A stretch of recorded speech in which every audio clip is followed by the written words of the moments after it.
Welcome to the Spiritually Hungry Podcast, episode 19. Very excited to talk about this topic as I think we came from a very hectic week that felt a little stressful, I'd say. So it was full. It was full, and I think I've learned to manage stress better, but my body definitely still has a reaction to it. So if you haven't caught on, we are going to speak about stress and anxiety today. So I want to ask you, Michael, and our listeners to think about... Is this your surprise question? No, you'll be surprised later. How often would you say you experience stress in a year? Wow, in a year. I would separate, without going to do... Of course, it's going to be too complicated. Can you just answer the question? Because there are stressful situations, and the question is, do you respond with That's stress? the hint in that, the key word in that sentence was experience. Oh, experience stress? 10 times a year? Oh, come on. Really? I'm trying to be honest. Let me think if that's accurate or not. Maybe I'm just reacting to my own thought about stress. 10 times a year. No, I'd say a little bit more than that. Really? Yeah. What would you say? How about you for answer you or my for question me? for me? So I'm sure for our honest listeners out there, your number was a little bit higher than 10. Really? Okay. Okay, I can almost hear the laughter, and of course you can hear the laughter of the subsequent response to a year, because the truth is we all experience, to a certain degree, stress in our daily lives, right? Everything from the feeling of running late, either to work or to an appointment or to a dinner, or bigger stressors like... Okay, right. If you're talking about those type of small ones. Still is under the umbrella of stress. Or larger ones like waiting to receive a foreboding email or going for a mammogram. You haven't had that experience. Maybe a financial hardship or a relationship struggle, right? So if you think about the different things that come up in our lives or that we partake in our lives, they can be cause for stress. And of course, yes, as we're going to speak about, it depends on how you view things. But basically, if you're alive, you experience stress. And up until now, it was thought that stress was something to avoid, like the plague. It's terrible for your health.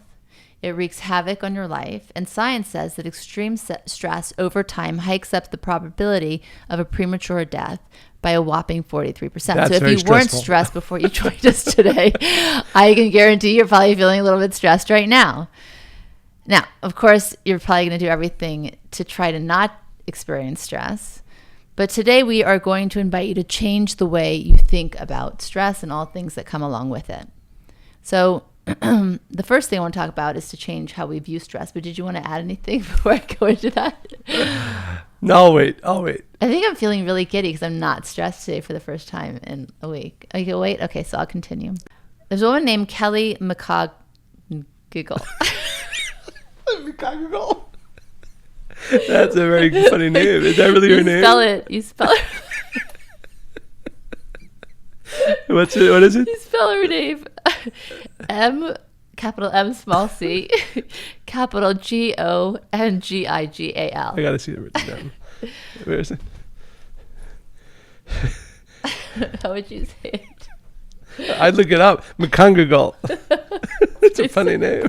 That's exactly what I said. Anyway, is she a She doctor? had a lot of great things to say. Yes, she's a health and happiness psychologist. Okay. And she gave an exhilarating TED Talk that illustrates how stress can be bad for you only if you believe it is. That's interesting. Very interesting. But personally, the study made me rethink my whole approach to stress. So she says that there was a study, right? And they tracked 30,000 adults in the United States for 8 years. And they started by asking people, how much stress have you experienced in the last year? They also Were they allowed to answer their question, or did their wives have to give the real answer? They were allowed to honestly answer the question, yes. Okay.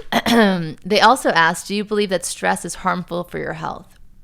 And then they used a public death records to find out who died from who participated. Okay, so some bad news first. People who experienced a lot of stress in the previous year had a 43% increased risk of dying. But that was only true for the people who also believed that stress was harmful for their health.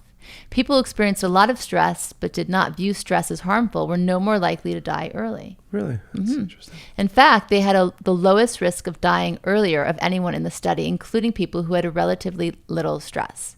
So the only difference between the study participants was simply how they each thought about stress and what they believed it meant. So a shift in perspective literally saved people's lives. Oh, that was really inspiring. Interesting. You have any thoughts about that?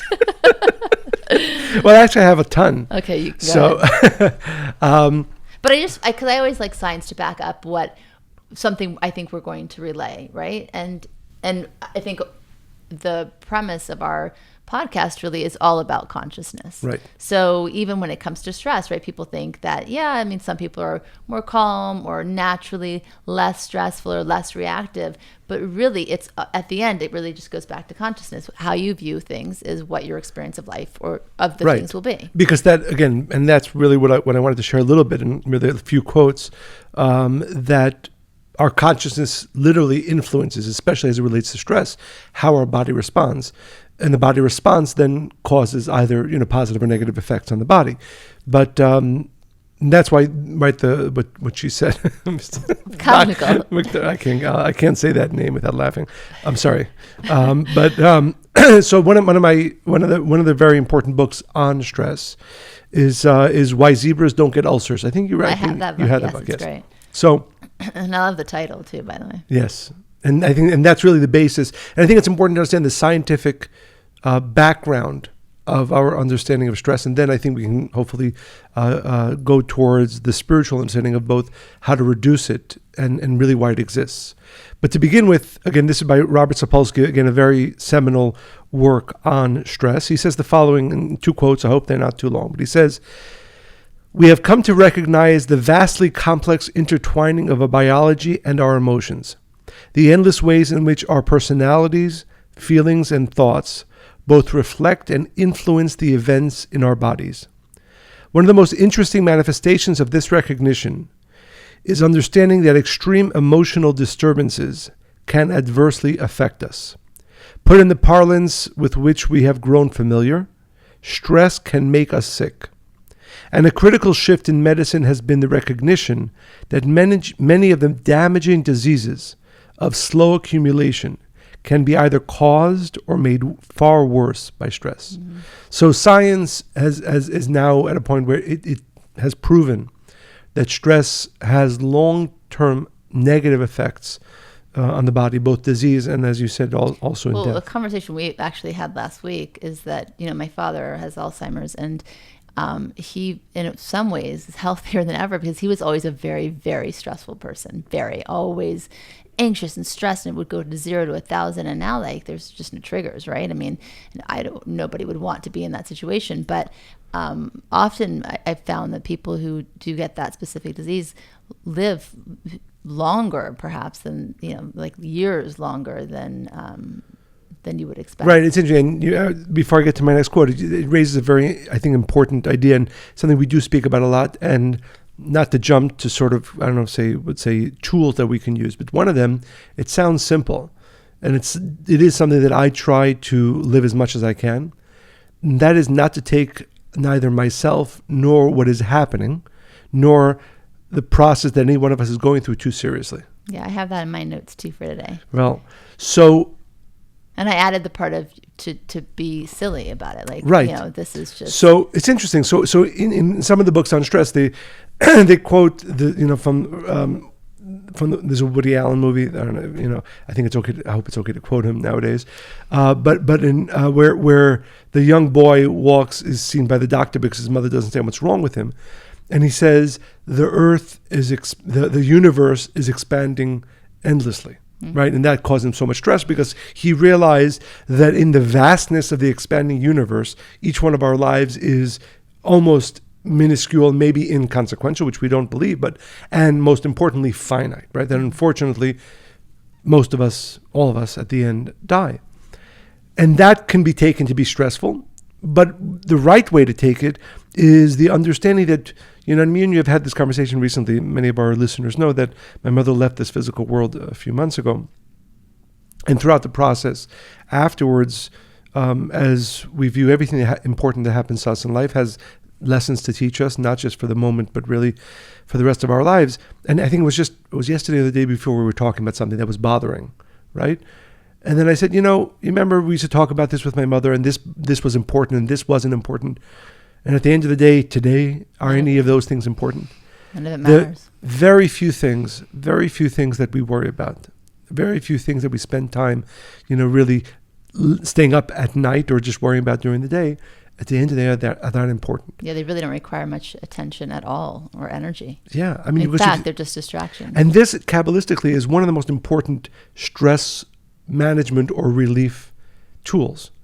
And that is, and for me, one of the beauties of studying spirituality, where it's really a focus outside of ourselves into a much greater, more powerful, and non-finite and non-ending reality. It diminishes the importance. It doesn't mean that I don't have to, if I'm late for a meeting, I shouldn't think about it for a moment. But I should say it's not the end of the world if I'm 5 minutes late, because with a greater perspective that hopefully one gains by being involved in spiritual study and pursuit, he or she understands this is not that significant. And it's just not worth it. I mean, yeah, if you're running late, then maybe you want to rethink how you spend your time or how much time it takes you to get ready or traffic or whatever. But the amount that we allow it to affect us, our mood, our energy, our outlook, and really physically harm us, it just seems really ridiculous when you spell it out. It's again, and there's probably different categories of things. There's things that are absolutely ridiculous, right? The fact that you just came back from a party and you said something like, "Oh my God, did I come off sounding stupid?" Or right? Yeah, and people ruminate about that thought for hours. And think about that, and so the Kabbalists literally used the teaching that imagine you are no longer in this world. Would that be something that would bother you? And I think for the most part, either would not bother us at all, or it would bother us in a very small way. And I think philosophically, the big difference, and one of the reasons that we stress so much and ruminate on the same stressful point so often, is because we are inwardly focused. We can call it ego, we can call it in Kabbalistic terms the desire to receive for the self alone. If I am living a life that is mostly focused on me, then the minuscule incidents will also be that much greater. When my perspective is much greater, when I am living my life more outwardly focused, more in the concept of sharing or others outside of myself, it diminishes the stress that can be awakened by any one or two relatively insignificant situations. And again, I think that this is such an important idea. If I can share with, I know this is something that I use, and Monica and I often talk about this whenever situations arise. Really try to imagine, how important is this stressful moment if I was no longer in this world? And take yourself less seriously. It's interesting, this past week we spent a week with many of the Kabbalah Center teachers from all over the world. And one of the most important messages that I shared was this idea. You can take what you're doing seriously. I know I and Monica strongly believe that what we're doing with our lives, this mission that we have to bring wisdom and inspiration and light to people's lives, is very important. But my work in it, I do not take too seriously. Mm-hmm. If it doesn't go my way, I don't take it seriously. That thought, and I urge all of our listeners, next time you're feeling a little bit stressed, start laughing at yourself. Is this really that significant? Is this something that if I was no longer in this world, or even 50 years from now, 5 years from now, 1 year from now, is it something I would even give a half a second of a thought? You know what I do in those moments? Because it's a shortcut to get there. Like sometimes I need kind of different instigators that I make for myself. So in that, when I'm starting to feel upset about something and it stresses me out and I'm starting to worry and fear something, I stop and I kind of look at myself. Like I get out of my body and I just observe myself. And then I ask myself this question: is this really who you want to be? Is this you? And is this who you want to become? And because the more you have any behavior, the more you're going to be that person, becomes your character. And that always gets me back on track. I'm like, absolutely not, it's ridiculous. And then I'm able to move past that worry, upset, stress relatively quickly. I think another thing is that stress is really fear. And, I like talking about fear. Is it or is it not an option? Fear is not an option. Yes, that was a joke, because if you haven't yet, I strongly recommend every one of our listeners to go to Amazon right now and get the book Fear is Not an Option by Monica Berg. Thank you. So it's worrying about an outcome and not trusting the process of life. The process is the purpose, and it's not the destination. So when we're stressed, we miss out on all the beauty of the journey. Because imagine in a day where you spend time stuck in that space in your head, you're missing out on everything that day has to offer you. When we feel stressed, it's not being in the present, and it's creating an opening for outside things to feed us or to relax us. And that's why I think a lot of people look externally to alleviate stress, right? Whether it's alcohol or smoking or any kind of escapism. So stress is external, and therefore we connect and use external things. But the remedy for this is to go internal, right? And that is basically certainty. Certainty is a knowing. It's connecting to something that is greater than us. And I think that I used to be more of a chronic worrier. I think I would get stressed and upset more easily than I do now. But once I realized how much my worry, anxiety, stress was opening up more of what I didn't want, like lacking manifesting the things that I really wanted, I was able to switch this mindset. So it's really a flip of a switch. And I don't think it has to be that difficult. I mean, you can choose a different thought. You can choose a different response. And there's a quote from King David in Psalms. It says, "My mind, my thoughts are filled with all types of stupidity. Stupid thoughts are not thoughts of certainty." And I think we all keep our minds, as we were just saying, busy with silly thoughts, the what ifs and the doubts. What if this happens? What if that doesn't come through? And without certainty, we will be stuck in that place of feeling doubt, sadness, anger, stress. And it really just starts again with that acknowledgement of the silliness of our thoughts. And I think, and you touched upon a very important point. I want to unpack it a little bit for our listeners. We talk about the concept of certainty. And the reason why so many of us stress, and again, I think it's important that, we in Kabbalistic terms, we always say it's important to delve as deeply as we can to understand why things happen before you can even think about or go through the process of changing them.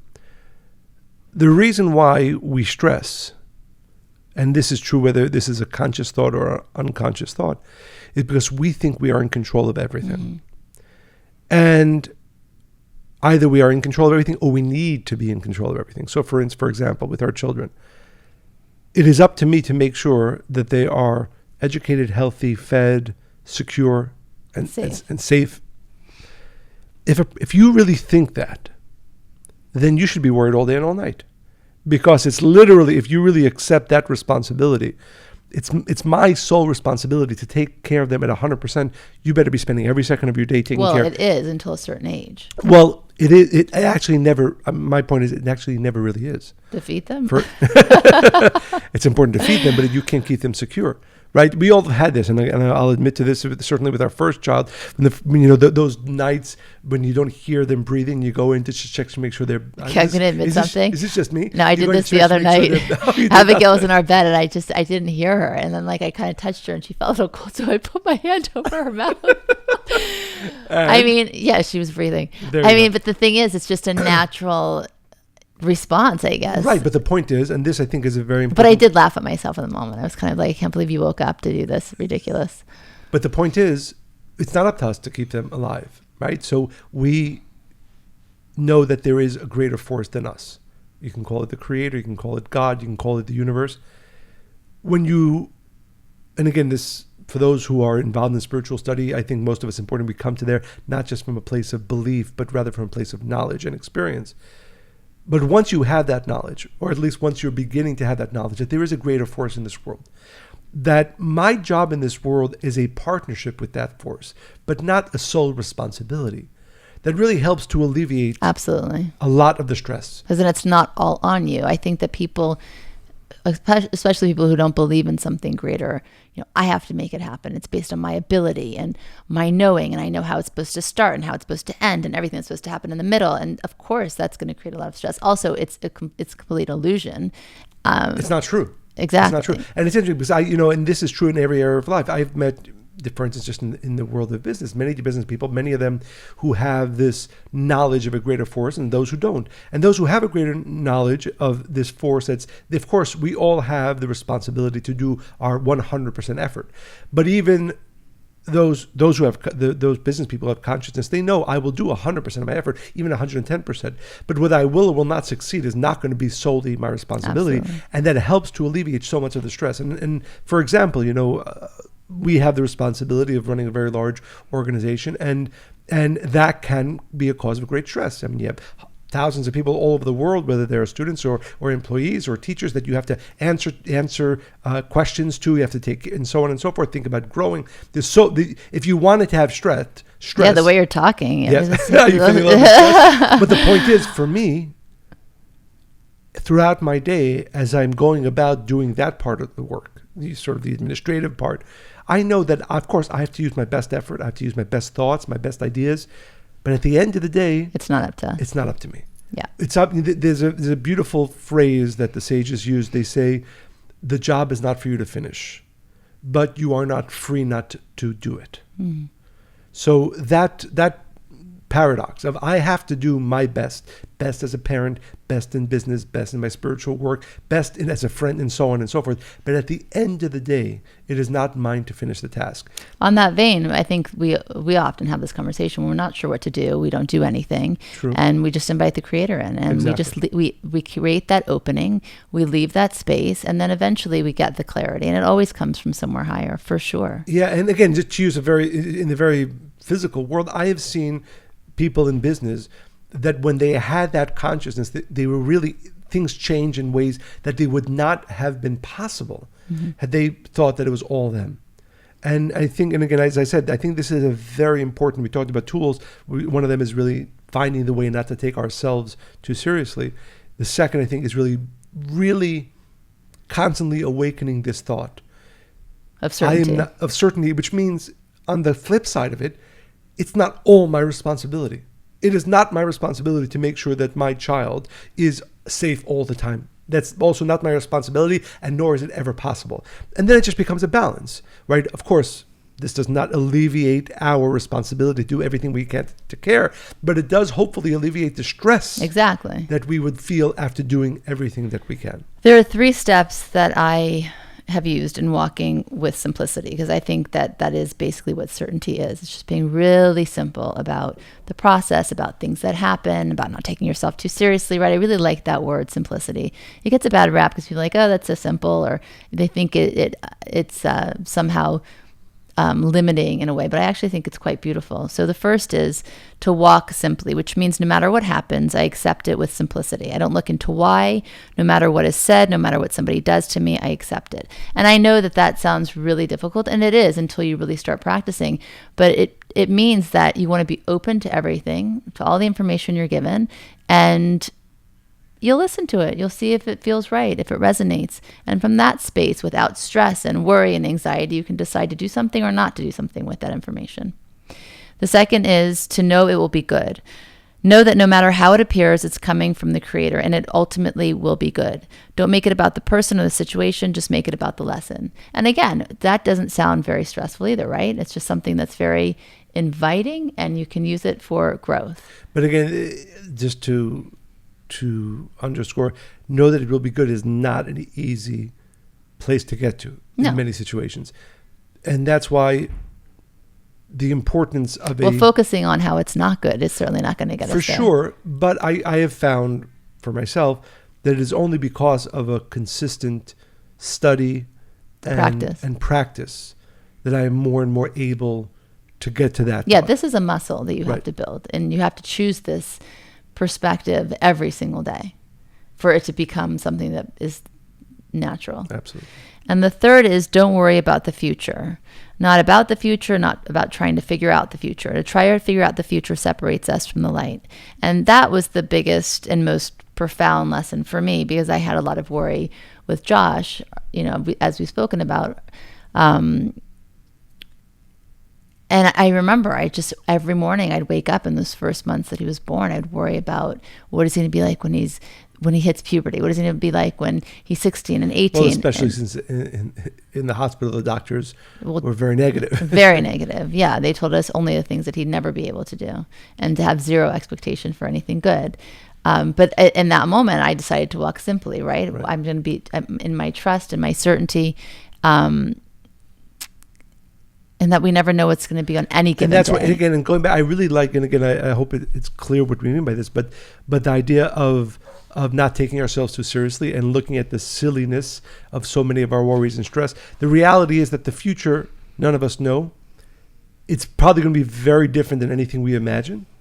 And I believe if we are developing as a human being, it will be much better than we expect, but it won't be anything like what we expect. And that's why worrying about it, what does that mean? It means that I know what's going to happen, and now I'm upset about what the future is going to be.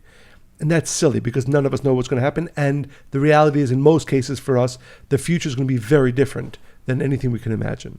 Yeah, again, the point is the way we choose to observe any given thing is the way we're going to experience it. Right. And you should remember, I'm going to take here a second. I hope our listeners don't mind. And I hope, Monica, you don't mind. I'm actually there's a Quaker prayer that I read recently, which really, let me see if I can find it quickly. And by the way, while you're looking for that, I think that from a Kabbalistic perspective, stress can be a powerful motivator, showing us what we're capable of and revealing our true greatness, right? I mean, when stress comes in our lives, it's an opportunity to say, okay, what is it that I'm spending my time on?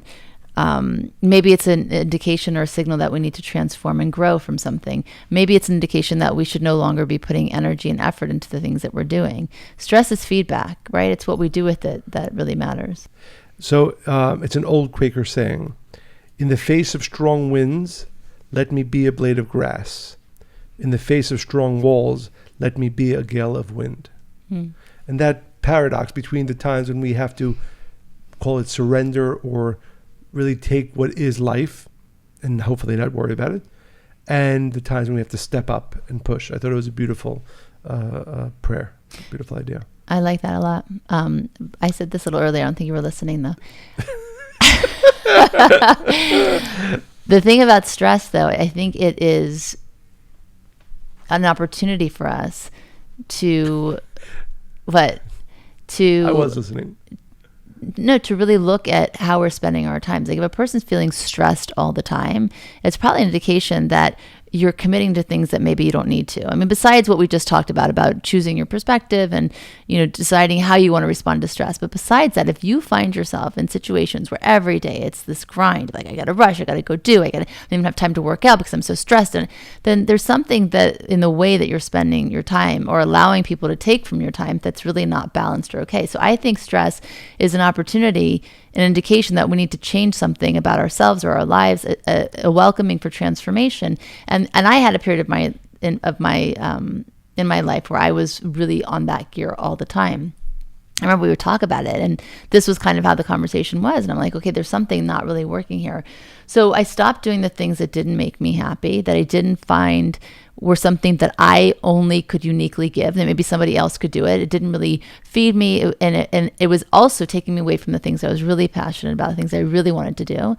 And then the things that did speak to me where I still found stress there, I changed the word. Instead of saying I'm stressed, because again, these were things that I was really excited to put energy and effort into, I would say I'm really excited to do this because it's similar energies, right? Except one is negative and one is positive. So I'd be like, I'm really excited to do this today. And that shift, just in that one word, changed the experience of the pressure, even because you will, especially if you're doing big things, or you're doing things that you've never done before, you're going to feel some pressure, but it doesn't have to be a negative feeling. Absolutely. And I think you touched on it. What I think is a very important point.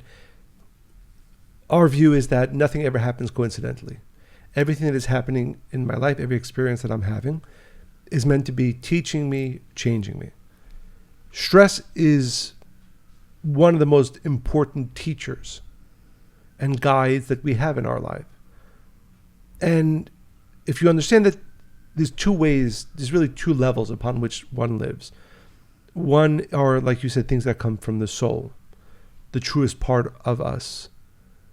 That when we are living the truest part of us, when we are truly living on the level of our soul, there's much less stress.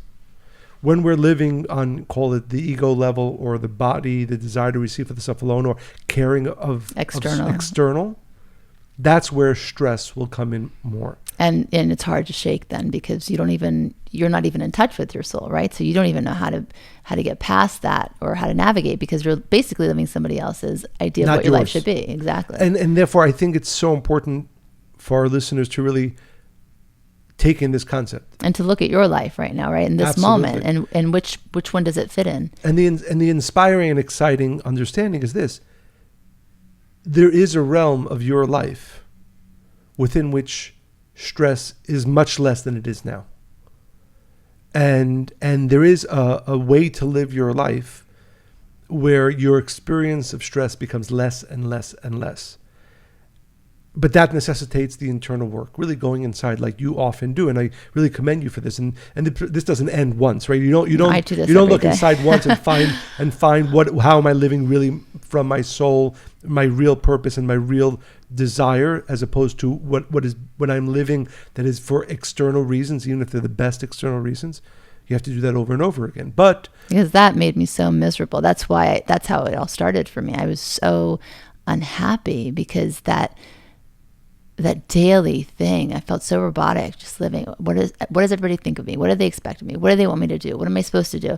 And it was such a conversation that was looking to everybody else's faces for the answers. And when I finally couldn't take it anymore, then I went internal. I was like, okay, wait a second, I cannot do this anymore. And thank God I'm not very patient. So by age 17, 18, I was really like, I'm not going to do this the rest of my life. I'm not happy. Right. But I really want to underscore what you just said. And in retrospect, how beautiful and how thankful are you for that stress, pain, right, upset, right? Because if not for that, you wouldn't have made the changes that you so necessarily needed. And by the way, I really appreciate, for the first time actually, being impatient in that regard, because right. I think a lot of people are very patient about living with their chaos and their stress and their anxiety and their worry. And I always say, like, that's what you need to be impatient with, right? Like, enough of that. But people live with that low level numbness, dullness, pain their entire lives. Yeah. Unless you make a conscious choice to change it. Right. And again, I think those are two important understandings. One, that anytime we are experiencing stress, and certainly, like you said, if it is a recurring stress, that's not just there coincidentally. That's just not something there, I wish I could take a pill so it can go away. Some do. Take but, many pills. Right. And sometimes it's necessary in certain situations, but rather it's the Creator telling you, listen, you might not be living your life from your soul. You might not be living your truest self. It's saying you're off course. Exactly. Yeah. And if you really take the time, but that takes work, it takes really thought. But I think it starts with that understanding that I am meant to live a life that is not this stressful. I am meant to live a life that is mostly filled with peace and with fulfillment. The stress that I'm experiencing now, it's probably the Creator, the universe telling me, listen, you're not living from that place. There are changes you need to make. And it might be, as you know, in science, we know there's all kinds of research on this now, more, I would say, more spirituality, more wisdom, more meditation, more prayer, whatever that is, because I know from experience, and this is why I think Kabbalistically, we don't just follow a rote, even spirituality, and certainly not religion, where we say do this just because, but rather the reason I meditate and pray and study the way I do is because my experience then is that I am able to, when the stressful situations occur, and they will occur to every single person very often in our lives, I'm able to go to a different place with it. I don't allow it to fill my life with stress. So I think those two understandings, first, that we are meant to live a life without that experience of stress.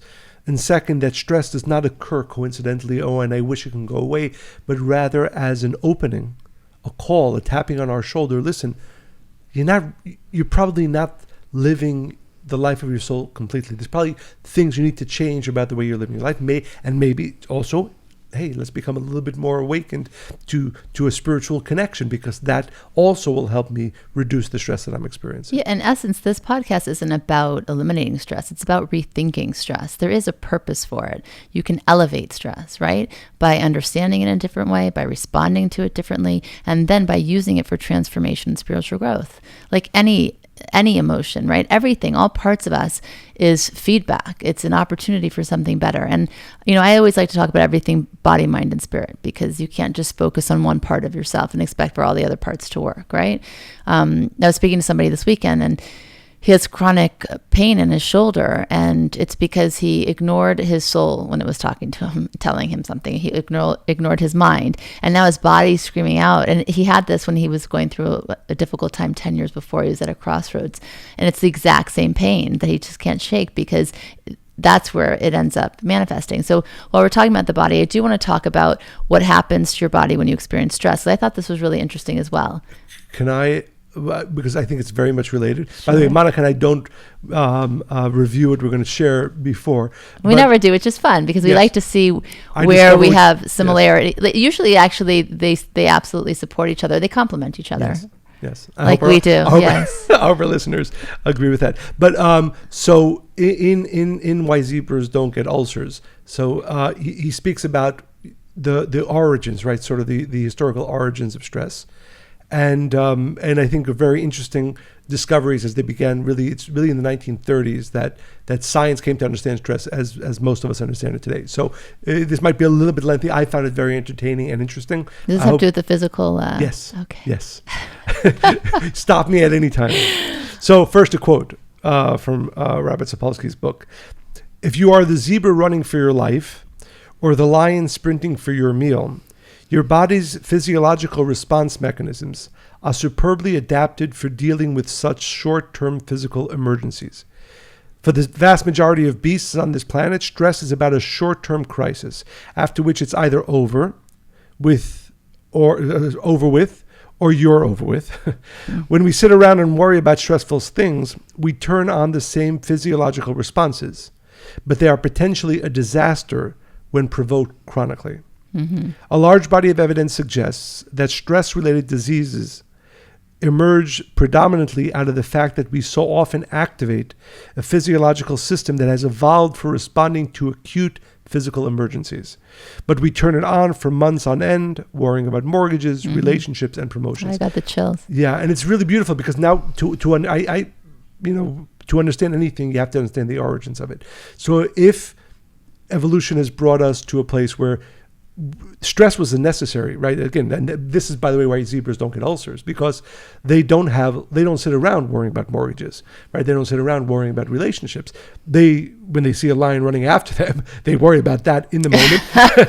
They run away. That stress mechanism, which is necessary in that time for survival, and then they turn it off. And then it goes off. But we, unfortunately, have found a way. Humanity has found a way to live long term with this stress. Yeah, we worry about, oh my God, I hope I get a parking when I get to the mall. This on and on. That, as he says, causes chronic stress, and that causes unfortunately long-term disease. Now, if I have another moment, I'd like to share what I thought was very interesting. Babe, you have as many moments as you want. Okay, thank you. So I found it very interesting. So the way most of us in science understand stress is actually based on some research done in the 1930s by a person who became very well known afterwards. At the time, he was an assistant professor. His name is Hans Selye, and so he just found out that some biologists had taken out some liquid from ovaries, and they wanted to research their effects on, obviously, eventually humans. But so he started with lab rats. So he gets a group of lab rats, and he tries to inject them with this extract from the ovaries that the biologists had discovered, because he wants to find out what effect it has on rats, of course, than what it has on humans. Doesn't sound very good. Well, listen, I find it a little bit. See, rats have purpose too. So Hans was not, Dr. Selye was not very good at injecting rats. He had never done it before. So every time he tried to inject the rats, they would fall on the floor. He'd try to grab them, they would run away from him. It was a whole comical situation. At the end of the study, he found Did he catch a rat? The lab rats had peptic ulcers, that he found that their immune tissue. Oh, you just gave me the chills again. The Wow. immune tissue had deteriorated, and that their adrenal glands were enlarged. Wow. Now he thought it was Fascinating. because of this No, liquid it's he got because out he of the was ovary. Well, terrifying that's the point. them. The problem was Chasing them around that with a both- needle. So then he had to repeat it, as scientists do, with two groups of rats. One, the control group, which wouldn't get the injection, and the others that did. Was he still injecting them? Well, Poorly? So he was injecting poorly the first group that was getting the injections, but the control group, now that he had to do it as a real study, was not. And he found and he found at the end that both of them were wound up with these peptic ulcers and with adrenal glands because, again, he was giving one the liquid, one what he was not, but he was just really bad at injecting rats. And then he realized, right? Most in the book he says He caused ulcers. Well, most people would have given up because his point was to try to prove Right, and he thought and he initially couldn't. that this liquid from the ovaries creates the ulcers and the adrenal gland enlargement and the immune tissue deterioration. But then he realized what happened. Right, it took him time because again, most scientists would have probably given up. Right, Right, I made a didn't prove mistake. his It didn't prove my point, point. right. For whatever reason, these silly rats were getting these ulcers. But then he realized it was his stress causing of the, and then he did a real study where he put 3 groups of rats in different stressful situations, and he found that in truth all of them had peptic ulcers, all of their adrenal glands became enlarged, and all of their immune tissue deteriorated. And that was the beginning of really the scientific understanding of stress. I love And that study. I think for all of us, besides I think the funny aspect of was that this initial doctor's story, Hans Selye. He was a Hungarian-Canadian doctor. Very Again, nice. now very well known and sort of seen as one of the fathers of understanding of stress in the scientific world. But for us, of course, the lesson is very important. That this system that is meant to help in short term, this help the zebra run away from the lion, is very helpful there, is very damaging as humanity has developed it as a chronic stressful situation, and we better find ways, spiritual or otherwise, to live a either less stressful life, or, as we said before, knowing that we can actually live a life where there is, I wouldn't say zero, there will be stressful situations that others might find stressful, but we will be able to handle them, receive them in ways that are much less stressful. I love this, and I think that this will be a great tool to support that. So it's good. It's good you went first. Yes. Well, I supported that. So physiologically, stress doesn't have to be cause for concern, right? In fact, what's really happening is your body is rushing to your aid, preparing you to rise to the challenge that's before you, right? So as we understood with the zebra story. It's helping you to come into the present, to think quickly, and to act. Instead of seeing sweaty palms and flushed cheeks as something to be embarrassed about or as a signal you're in danger, it's a way that your body supports you in the moment of challenge. So again, the key is, how do you turn it off? One of the most powerful stress hormones is oxytocin, and the bonding hormone. And it's responsible for that feeling of elation that we relate to being in love, holding our newborn child, hugging a loved one. It's also released Listening with stress. to your wife on the podcast. But did you know it's also released with stress? So how can that be, right? Because they seem completely opposite, like the way you feel when we hug versus a stressful situation. But if we change this idea and we see stress as our friend, so imagine that, right? Next time stress comes into your life, and instead of you being like, oh my God, especially this podcast is not good for me, chronic stress, saying, you know what? Stress is my friend. What's the opportunity here? So when you experience stress, rather than seeing it as a result of failure, rejection, loss, know, right in that moment, that it's oxytocin is being released in your body, not as a way to reward us, but as a way to encourage to ask for assistance. So basically, when it comes up for you, it's motivating you to seek support. And again, that can be that indication of, what do I need to do differently to not continue to respond to the same things that happen in my life as stress, especially now, right? During COVID, the elections are coming up. People are more stressed than ever. I mean, I know that so many parents also are now responsible for their children's education, especially with homeschooling. It's another layer of stress. I forgot where I saw this, maybe on Instagram. So we've all realized we're terrible first grade teachers. Yeah, I mean, really, we can do a lot of things, but first grade, second grade. So we've given, I think, a lot of information, but I think everybody needs all of that, right? Body, mind, and spirit, to say, okay, I am not going to engage with stress in the same ways that I have.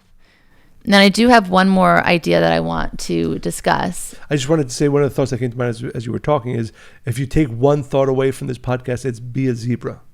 Yes. Be your spirit animal. Yes. I do have a question for you, though. But wait, before we get to the sure, question, the last idea, because I do think it's really important, and I do want to make sure we get to it. And that's on radical kindness, because we spoke a little bit about sharing and how that really helps get rid of anxiety and stress. But it's something that's echoed by Kabbalists. In many ways, we're taught that that kindness is so important and it's essential. I love speaking about kindness. But there's one teaching in particular that speaks directly to the way we live our lives on a daily basis. And it's called Secret of Days. And this Secret of Days? Yes. Maybe I called it the Secret of Days. But this quote comes from the Zohar, the main Kabbalistic text. And it says, "The righteous, through actions of sharing, give life to their days. But those who live with the desire to receive for the self alone, their day gives them life." Rav Acha continued this teaching by saying, there are certain people who are old, meaning who have lived many days but don't have their days, and some might have their days but not their years. So what does this really mean? And it might seem off topic, but I think we need important and urgent reminders when we're kind of changing the way we view stress. And I think this is a really sobering one. So days are so much more than how we think of them. Everything has an energy, an existence, and a reality, including each day. By giving life to our days, we create positive energy that can manifest as blessings, opportunity, and ultimately a long, vibrant life. So think of it this way. Your day-to-day is here to give you life energy, and without this day, you wouldn't exist. So from here, two things can happen. You can deplete the energy of the day through worry, anxiety, stress, selfish actions, and at the end of the day is dead. Or you can share in that day, and by doing so, you put your energy into that day. Because in each moment, we're either depleting the day or giving it energy solely based on our consciousness, whether it's focused on sharing or giving or the desire to receive the self alone. So I love this because it really changed the way that I live my days. That means that even if you start out your morning and you miss your alarm clock, and then your whole day from that point on spirals, and then you're late, and then you're yelling at your kids to get out the door, and so on and so forth, and then you're just so stressed out. And by the end of the day, you really do want to go for a cocktail and have happy hour and just whatever. There's anything wrong with that. Not that there's anything wrong with that. We're all good for a happy hour and a good cocktail. But I think that when you think about this, then you can restart your day at any time, and you can re-choose, and you can shift your consciousness. And just like that, stress is actually, it doesn't need to come along as an enemy. It can be a friend. And again, especially since, as we said before, the understanding is that stress is a call to us. I think even just reframing how we view stress, rather than, oh God, why is this terrible thing happening to me now? The understanding, okay, this is actually a positive message for me of transformation, of change, rather than simply a negative experience that we might or might not have. And also, absolutely. And when it comes to sharing and kindness, when you put yourself in somebody else's shoes, when you think about how their life is or how their day is going, and you start to think about ways that you can help them and offer kindness, compassion, empathy, Absolutely. whatever, then your worries, your stress, your chaos is not as important, right? And that helps with the whole part, how we started the podcast with be silly, be light, be simple. And go out of yourself, right? Right. That stress is often an effect of being External, too focused on myself rather than being focused on what I can do for others. So before we end, I'd like to ask you my question. I have a feeling you didn't prepare a question. I do have a question for you. So do? you want me to ask you my question? Sure. Okay, ask me your question. Mine is relatively simple. Share I'm sure it's the same question, by the way. A recent time when you were stressed. It doesn't have to be a happy story. It could be a story where you weren't able to accept, but a recent time you were stressed and how you reacted to it. It could be a good story or a bad story. But see, I think that when people look at us as a couple, and they're listening to our podcast, I think that they could probably imagine me getting more easily stressed than you, I would say. So it would probably be more interesting for everybody to hear me ask you this question and that you answer. So you don't I'll answer it, but I just, if we were with people right now and I asked them to raise their hand, for our listeners, unanimously, they'd want to hear from you. Every podcast, I go through the time and effort to prepare a question. I prepared a question. You did? Okay. Let me answer. Let me think about this now. So I have a question. I might answer. No, my question to you is not your question to me. My question to you is, what is the most stressful experience you have been through? Well, I would say, as I mentioned earlier in the podcast, many of our listeners know that I'm responsible, the director of the Kabbalah Center, which is an international organization. And the past 4 or 5 years have been a very challenging time for the organization. And it took a tremendous amount of effort and time from me, and many nights of worry, stress. And when you get stressed, you get very quiet. Yes, you've noticed. So it was a number of years with interspersed with very, very stressful times. I mean, because we were looking at thankfully now we're in a much better place. We're looking at the growth of the organization, but in those years it was looking at the survival of the organization. And that's a tremendous responsibility when you have, again, as I said, thousands of students all over the world and hundreds of teachers that you feel responsible for, to make sure that the organization has the ability to survive. Is a very, very stressful situation. And I've shared with you, I know you know this, that there were nights where I was literally, thinking about, stressing about, what we need to do, changes we need to make in order to make sure that the organization survives. And I actually have the opportunity often to speak with people about this, whether people who know the process that we've gone through and those who haven't, that one of the reasons why I have such certainty in the spiritual work is that I know that there's no way that I would have been able to go through those years and for the most part be happy and excited and inspired even through those extremely stressful times, if not for my spiritual study, practice, and this wisdom. So for me, we know that there are many reasons you go through any situation. For me, one of the reasons I had to go through those stressful years is because I needed greater certainty in this path, in my spiritual work, in my spiritual foundation, that I was able to actually use it practically during those very challenging times. Yeah, you did it. You did it great. Thank you. And again, good news again for our listeners, and many of you know that we in the past year we really turned a corner, and not only is the Kabbalah Center survived, but is now thriving and really reaching more and more students all over the world than we ever have. So now to your first question, which was my question that you asked me to answer, it was a recent stressful situation. That was your question to me? Yeah. So if you have one. It could be small or big? Yeah, it could be small. I think small ones teach us more often than the big ones.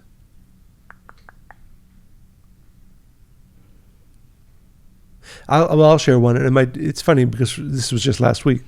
We were, this is kind of a running theme with some of our podcasts. We had a dinner with friends in Los Angeles. I think it was set for 7 originally. And then we were in the middle of meetings. So we moved it to 7:30. And then we were being late. We wound up being late for the 7:30. And I was dressed. That's not true. Oh, it wasn't really? Everything was I was dressed. Were you? And I said, "Why don't you just go like that?" And you said, "No." You're right. Yes. It was more my responsibility for being late. Anyway, we're in the car because I wouldn't have been late. Therefore, I wasn't stressed. So in the car, I literally felt, that feeling you get when you're, feeling stressed. They're waiting for us in the restaurant and so on and so forth. And then again, and I think we had a quick conversation about this. That at the end of the day, being stressed at this point means it does nothing positive. So this is coming from the Creator for whatever reason, because it's not like we were like home just like playing a game, right? We were actually in important meetings, but we also take people's time very seriously. We do, but having stress about it would have been pointless. But you did remind me, because that same day, this is my stress now. I was leading a workshop for how many people? 200 people, and we're like right in the middle of it, and it's like people are opening up, and it's deep, and I was also scheduled. I thought I would fit it all in. I didn't. You never know how deep people are going to go, right? And then I was scheduled for a TV appearance in Universal Studios. So it was like, I mean, that's in California, but like 30-minute drive. And I knew I was leaving 15 minutes late because somebody was in the middle of talking and I couldn't get up, and I didn't want to get up, right? And they're opening their heart and they're crying, and I'm like, oh my God, I'm going to be late if I don't get up now. And I didn't get up. I waited 15 minutes, got in the car. So I drove like a bat out of hell, and I'm starting to feel stressed. And then I'm like, you know what? If they're upset, or even if it's TV, whatever, and it doesn't happen, I was actually able to catch it because I don't want to feel like that anymore. I think I put so much stress on myself my whole life. I mean, I had a great model in my father and my mother, honestly, and we're Middle Eastern. I always say that, but it's just like this culture of like, oh my God, everything is so important and everything, you should get upset about everything and anything. And it's just that feeling, I mean, because I already put enough pressure on myself too. So when I add on those external stressors, I just can't. So I was actually able to, I mean, I drove really fast, but I didn't have that pit in my stomach like I used to get. And I also was able to surrender. Like, if this doesn't happen and I look irresponsible, or I don't get to do the segment, you know what? It's okay, because what I was doing, whatever made me late, actually, I really believe in that too. And that's it. I'm doing my best. Nice. Good work, Monica. Oh, thanks. So before we end, I'd like to share, I know we asked, I think it was the last podcast or the past podcast before, we had some of our listeners to share some stories on kindness. Their experiences. So I thought it was really beautiful. One of our listeners shared 2 stories from her children. So she shared about her youngest child. Last week, after saving up $20, he went to Starbucks because he wanted to buy pink drinks for himself and his siblings. He came back empty-handed, and when I asked him what happened, he said there was a homeless man, so I gave it to him. Oh, it's so sweet. I was curious and asked how come he didn't buy the drinks and then give him the change. There would have been plenty left. And he responded, he needed the whole $20 more than I needed the drinks. So sweet. Oh, and I told him where he can go buy good snacks. Very sweet. Second, she must be a proud mama. That's so sweet. Yes, her oldest son received Yeezys, which are sneakers, right? Which are very ridiculous. She said ridiculously expensive. I noticed that he's not wearing them to school, and when I inquired about it, he said a lot of the kids in my school don't have as much as, and I don't want to flaunt and make them feel bad. So sweet. Again, I cried. She said. She ends the letter with, "Thank you for your light, with gratitude." Kadia. So thank you for sending these stories in this email. And again, to our listeners, please send us any stories, questions you want to share on stress, or any of the topics that we've spoken about until now. And please continue to send in questions, stories to Monica and Michael at Kabbalah.com. Make sure you go to Apple Podcasts, Google Podcasts, everywhere you get your podcasts, and rate and share this podcast with as many people as you can. As we often say, we are inspired to keep doing this by you, our listeners, by the stories that we hear from you. And we ask that if you take anything from these podcasts and inspires, assists, teaches in any way, please share this with as many people as possible. And also, if there's topics you want us to talk about, we're open to all things. And again, even if we don't get to all the questions, much of our content is based on the questions that we receive. So please continue to send in all questions and stories. Monica and Michael at Kabbalah.com. And I hope you enjoyed this podcast as much as we enjoyed recording it. Bye.